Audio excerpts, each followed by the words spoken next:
Plant को ही क्यों चुना? तो मेंडल ने पी प्लांट लिया क्योंकि उनकी लाइफ साइकिल शॉर्ट थी। जब लाइफ साइकिल किसी भी प्लांट की शॉर्ट रहेगी तो हमें जो प्रोजनी है वो जल्दी मिलेगी। जब प्रोजनी जल्दी मिलेगी तो हम देख सकते हैं अपने एक्सपेरिमेंट में कि जो कैरेक्टर्स हम इनहेरिट कराना चाह रहे थे प्रोजनी में वो हुए कि नहीं, और इजी टू कल्टीवेट होते हैं। जो पी प्लांट होते हैं वो 15 डिग्री सेल्सियस के आसपास आराम से कल्टीवेट हो सकते हैं, और वो एक ठंडा एनवायरनमेंट था, तो मेंडल को बहुत ही ईजिली और स्मॉल स्पेस में ही उन्होंने आराम से पी प्लांट को कल्टीवेट किया। सेल्फ फर्टिलाइजिंग होते हैं। सेल्फ फर्टिलाइजिंग और बर्ड फर्टिलाइजेशन भी देखा जाता है पी प्लांट में, जो कि क्रॉस पॉलिनेशन जो होता है वो एक मैटर ऑफ चांस होता है। हुआ तो ठीक, ना हुआ तो ठीक, लेकिन सेल्फ फर्टिलाइजिंग होने की वजह से जो हमारे रिजल्ट थे, प्रोजनी जो होनी थी वो कंफर्म था कि डेवलप होगी जल्द से जल्द। तो सेल्फ फर्टिलाइजिंग और पी प्लांट में हम तब भी देखते हैं कि जो बर्ड फॉर्मेशन होता है उसी दौरान ही फर्टिलाइजेशन टेक प्लेस हो जाता है। तो हमें बहुत ज़्यादा इंतज़ार नहीं करना पड़ेगा पॉलिनेशन होने का।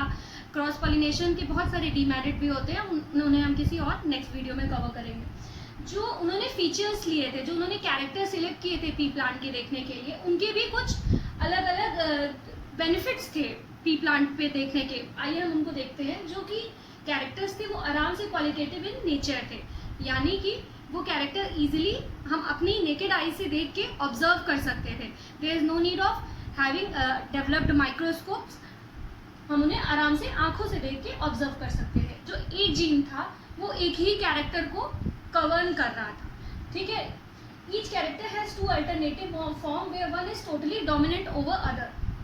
जो कैरेक्टर्स थे, हमें अभी हम ये नेक्स्ट अपने टॉपिक में ये देखेंगे, जो एक कैरेक्टर्स थे उनके दो फॉर्म थे, और वो जो दो फॉर्म थे उसमें एक जो था वो टोटली डोमिनेंट था अगले कैरेक्टर के ऊपर। तो जो डोमिनेंट वाला होता है only that one will get express, ठीक है। तो जो मेंडल के 7 कैरेक्टर्स थे उनमें से हम देखेंगे कि हर एक कैरेक्टर जो डोमिनेंट वाला था वही एक्सप्रेस होगा, रेसेसिव वाला उस जनरेशन में एक्सप्रेस नहीं होगा। पास ऑन हो जाएगा लेकिन एक्सप्रेस नहीं होगा। Genes having trait are located on different chromosome और distantly on the same chromosome. Mendel जो कि लकी थे, हम पिछले वीडियो में देख चुके हैं, क्योंकि जो जीन्स उन्होंने सिलेक्ट किए थे, जो कैरेक्टर्स उन्होंने सिलेक्ट किए थे, वो जो थे वो सिंगल जीन से ही रेगुलेट होते थे, और वो एक अलग अलग, या तो अगर वो जीन्स एक ही क्रोमोसोम पे प्रेजेंट भी थे तो भी वो डिस्टेंटली लोकेटेड थे। तो लिंकेज और ये सब बिल्कुल उनको फर्क नहीं पड़ा था उनके रिजल्ट में, ठीक है। तो now we are going to understand about gene and allele, the difference between gene and allele. Genes जो है यूनिट ऑफ इनहेरिटेंस कहलाता है। Why gene is called unit of inheritance? क्योंकि जो जीन ही है जब वो अपने प्रोजनी में पास होगा तो जो इन्फॉर्मेशन वो कैरी कर रहा है पेरेंट से, जब जीन पास होगा तो वो इन्फॉर्मेशन कोड किया हुआ है, और वही जब प्रोजनी में पास होगा तब जाके वो कैरेक्टर एक्सप्रेस करेगा। तो ये हो गई जीन की definition. They contain the information which is responsible for expressing a particular trait in organism. जब जीन प्रोजनी में जाएगा, जब जीन प्रोजनी में ट्रांसफर होगा, then only the information coded inside the gene will get express. तो gene क्या है? Information को पास ऑन कर रहा है, ठीक। अब उसके बाद हम एलील को समझेंगे। एलील क्या है? जीन के दो अलग अलग फॉर्म होते हैं, ठीक है। हर एक, क्योंकि हम लोग डिप्लॉयड ऑर्गेनिज्म है तो हमें एक कैरेक्टर जो है मदर से ट्रांसफर हो रहा है, एक कैरेक्टर फादर से ट्रांसफर हो रहा है। तो वही जो कैरेक्टर, एक कैरेक्टर क्या होगा, टोटली डोमिनेंट होगा अपने दूसरे कैरेक्टर पे। तो जो डोमिनेंट कैरेक्टर होगा only that character will get express. तो एलील क्या है? सेम कैरेक्टर के दो अलग अलग फॉर्म है। अब दैट उसमें एक फॉर्म जो है वो मदर से आएगा, फादर से होगा। एग्जाम्पल के तौर पे हम देख सकते हैं फ्लावर कलर, फ्लावर का जो कलर है उसको कोड करने वाला एक जीन है, ठीक है। आर है, स्मॉल कैपिटल आर है और स्मॉल आर है।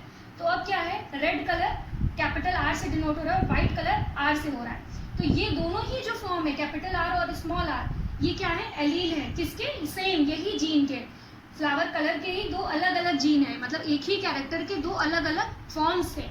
उसमें एक कैरेक्टर हमारी मदर से आएगा, एक कैरेक्टर फादर से आएगा। अब हम देख सकते हैं इसमें जो रेड कलर है वो कैपिटल आर है। दैट मीन्स कि जो कैपिटल आर वाला रेड कलर है वो डोमिनेंट होगा। अगर ये किसी भी प्रोजेनी में होगा तो जो फ्लावर का कलर है वो क्या होगा? रेड ही कलर का होगा। व्हाइट कलर क्या होगा? Small are. वो प्रेजेंट तो होगा लेकिन वो एक्सप्रेस नहीं कर पाएगा क्योंकि वो रेसेसिव फॉर्म में है। और ये जब आगे अपने और प्रोजेनी में ट्रांसफर होगा तो हो सकता है स्मॉल आर और स्मॉल आर का केस बन जाए, तो वहाँ पे क्या होगा? व्हाइट कलर के फ्लावर बनेंगे और वहाँ ये अपने आप को एक्सप्रेस कर पाएगा, क्योंकि जब वहाँ पे दोनों ही रेसेसिव रहेंगे। लेकिन जब इस फॉर्म में प्रेजेंट है कैपिटल आर और स्मॉल आर, तो ये स्मॉल आर अपने आप को एक्सप्रेस नहीं कर पाएगा। तो यानी सेम कैरेक्टर के ही दो अलग अलग फॉर्म्स को हम एलील कहते हैं, ठीक है। They are responsible for expression of same character in different form, ठीक है। Alleles are present on homologous chromosome. ये हम देख सकते हैं जो एलील है यानी कि सेम कैरेक्टर को कोड करने वाले अलग अलग जो हमारे एलील है वो होमोलोगस क्रोमोसोम्स पे प्रेजेंट होते हैं। होमोलोगस क्रोमोसोम मतलब इस टाइप का, आप देख सकते हैं कि जो कैपिटल आर है वो इस तरीके से इस क्रोमोसोम पे प्रेजेंट है, और स्मॉल आर अलग ही अपने ये दोनों हमारे होमोलोगस क्रोमोसोम कहलाएंगे। स्मॉल आर कहाँ है, अलग से इस क्रोमोसोम पे प्रेजेंट है। These both R allele of same gene है, ये सेम ही जीन के अलग अलग एलील्स हैं, ठीक है, फॉर्म है अलग अलग। इन्हें हम हेट्रोजाइगस जीनोटाइप बोलेंगे। हेट्रोजाइगस क्यों, क्योंकि एक कैपिटल आर है तो एक स्मॉल आर है।